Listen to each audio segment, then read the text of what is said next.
All right, so here we are at Chapter 9, Experimental Design and Analysis Between Subjects Designs. And we will get through this chapter. So when you have a Between Subjects Design, you are doing an experiment in which different subjects are assigned to each group. Experimentation involves control, so control is who is in the study. So you're going to have a random sampling and random assignment of subjects to the conditions. So that's part of what makes it an experimental design. So randomly assign non-smokers to groups, experimental group and control group. During the treatment, the experimental group receives treatment, begins smoking. Control group do not receive treatment, no smoking. And after treatment, measure cancer incidence, measure cancer incidence. That is, while this design is unethical and wouldn't pass a board, it is the actual only way to give evidence that smoking causes cancer. So the between subjects experimental design, post-test only control group design, and experimental design in which the dependent variable is measured after the manipulation of the independent variable, pre-test post-test control group design, an experimental design in which the dependent variable is measured both before and after manipulation of the independent variable. And so obviously the pre-test post-test is going to give us more information, right? So we have one group, even though they may have been randomly assigned, one group on the pre-test might do better than the other group. And so the only way to see if the independent variable did anything was to see the post-test group afterwards. The between subject experimental design and disadvantages of the pre-test post-test control group design. Possibility of increasing demand characteristics and experimenter effects. Subjects might guess before the post-test what is being measured in the study. And with multiple testings, more opportunity for an experimenter to influence the subjects. You know, we talked about the issues with this, and so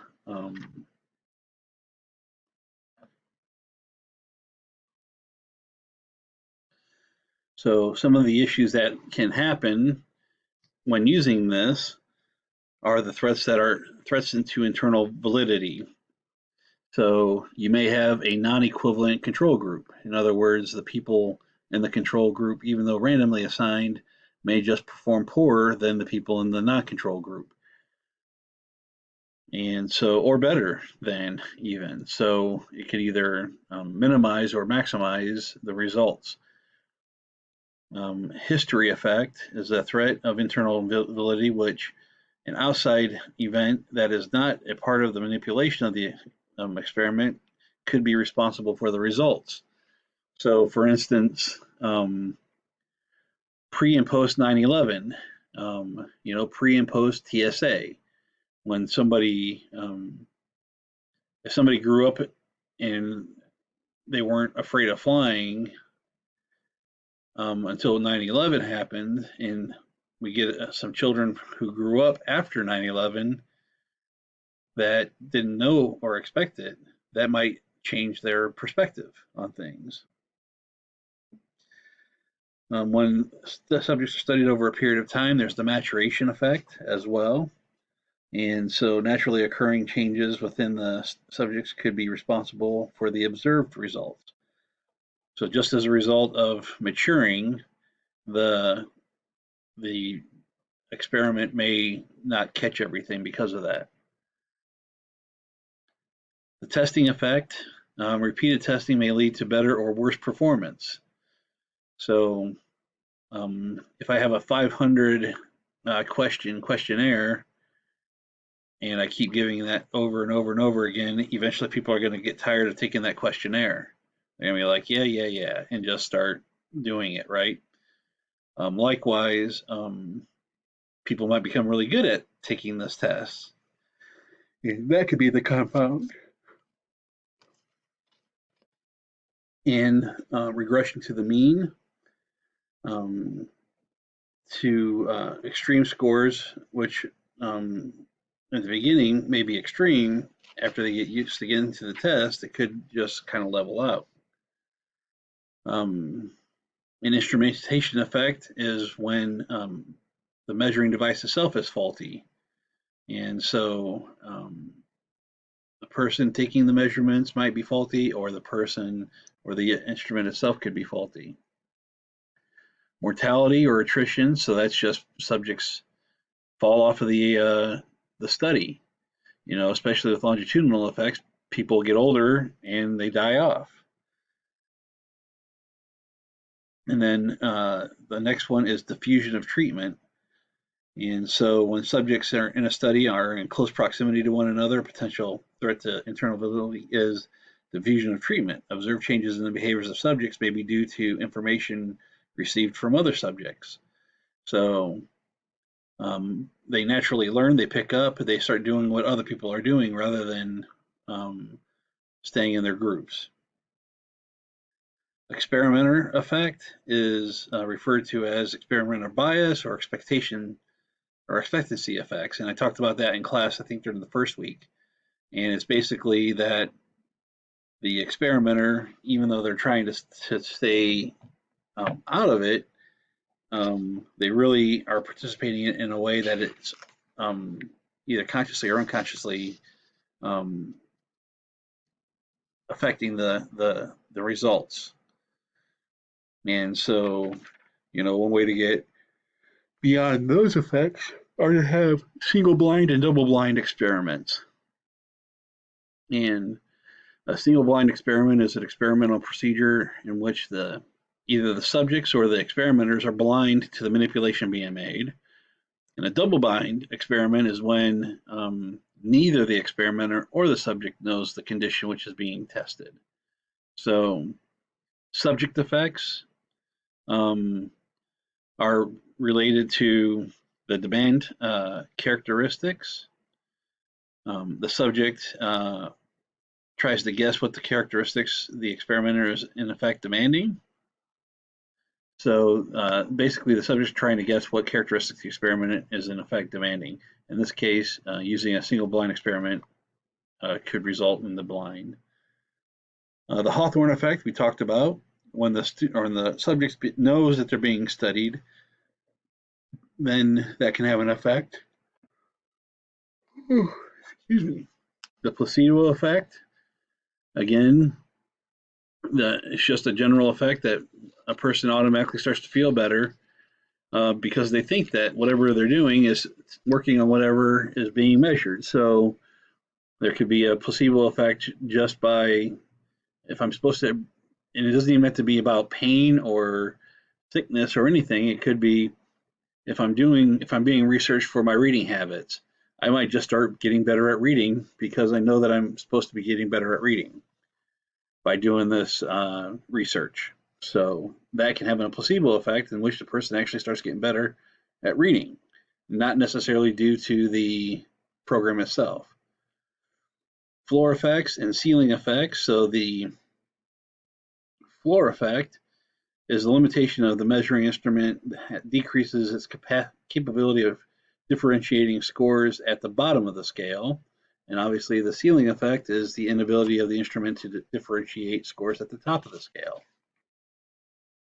And if you look at your book on page 242, the type of confound that can be found in that are right there, the description of them, and the means of controlling and minimizing them. It looks like it would be a good matching test or question there. Okay, threats to external validity. And so external validity, excuse me, is the extent to which the results can be generalized beyond subjects used in the experiment and beyond the laboratory in which the experiment was conducted. So For instance, the example they give are the college sophomore problem. In other words, if you use only college sophomores, how well does it apply to the regular, to the freshman, to the junior, to the senior? And so problems of generalization to the population, that was the problem that intelligence tests had. And there was such a big problem that in California, they actually had banned the use of intelligence tests, which were normed upon white middle class males.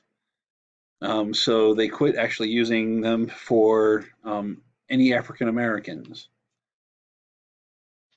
And so the ability to exactly replicate is an issue, and that's generalization from the lab settings, the artificiality of it.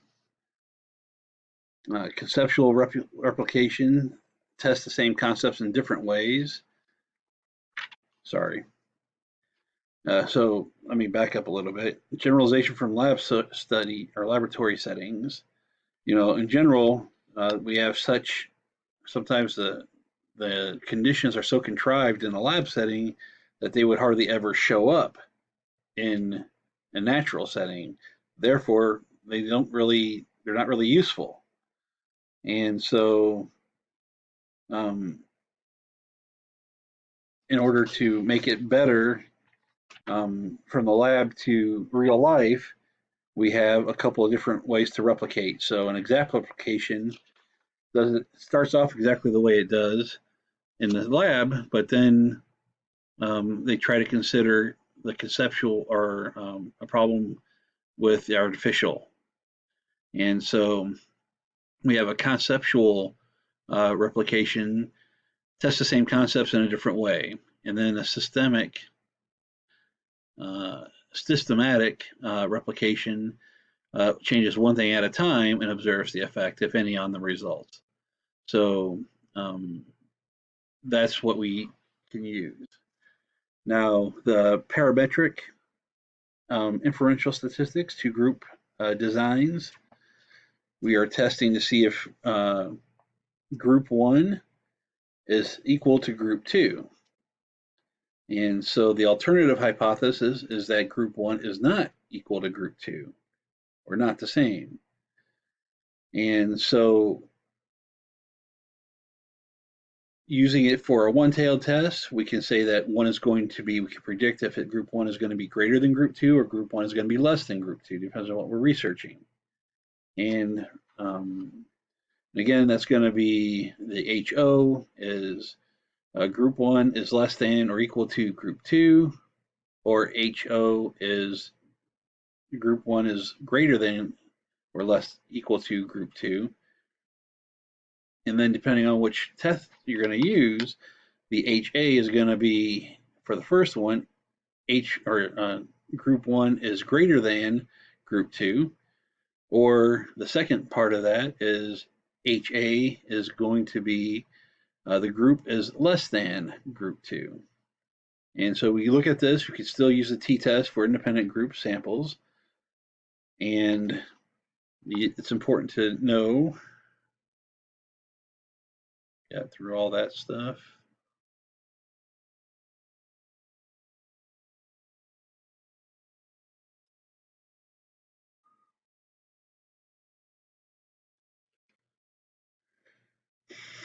The independent groups t-test. So make sure that you know what that's for.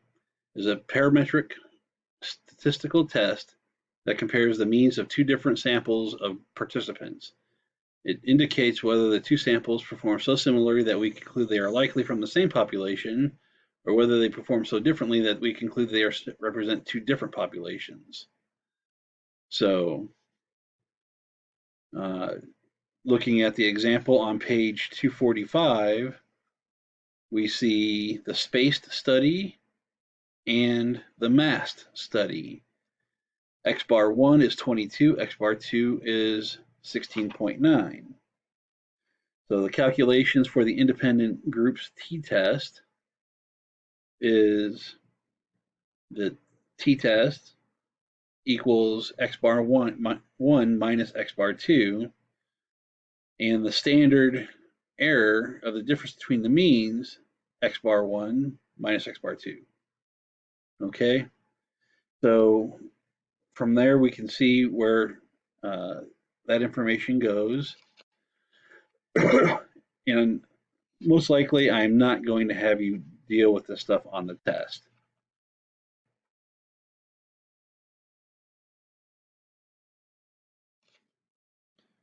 I'm going to try to focus on identifying things, recognizing things, not necessarily doing things.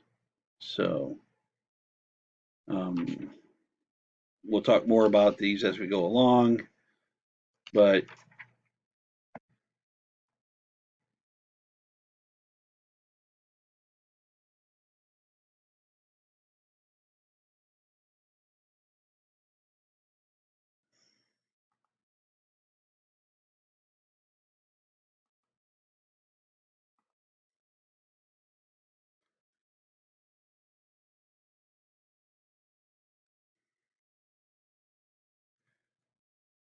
this slideshow actually covers things other than 9. So I guess we're going to skip over to 10 to do the second half of the slideshow. That's interesting. I thought that they had fixed that, but correlated groups designs, and then we must do, we'll see what the next slideshow has. So within subjects, experimental design. There are advantages to it. Within subjects, there require fewer subjects than between subjects, obviously, because we have two separate groups of different individuals. It requires less time to conduct than between subjects, and it increases statistical power. The problem with this is that the order in which it's designed, so order effects, if you give the same people the same problem in the same order, then you can probably expect similar results. So it's important to change up the order. One way to do this is through counterbalancing, and this is one way that we can help do that. So we see ABCD, and then we have ABDC, BCABD, CDBA, and DACB. And so this way, all the conditions ABCD have access to the different as they go along.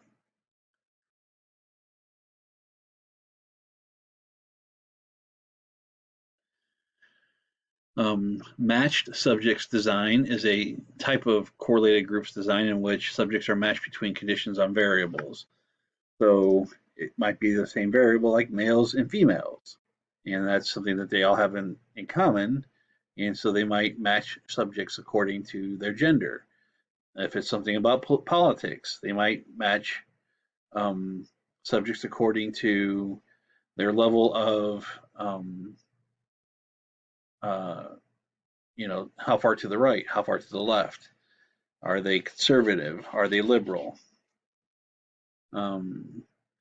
A within subjects design has perfect matching. Why do we not simply use a within subjects design? Because of carryover effects. Okay, so the carryover effects is when subjects carry something over with them from one condition to the other. And so even though the conditions, even with the rotating of conditions and trying to account for those, there still may be knowledge gained or some other insight gained from the previous condition which can affect the current condition. That's the carryover effect, literally carrying it over.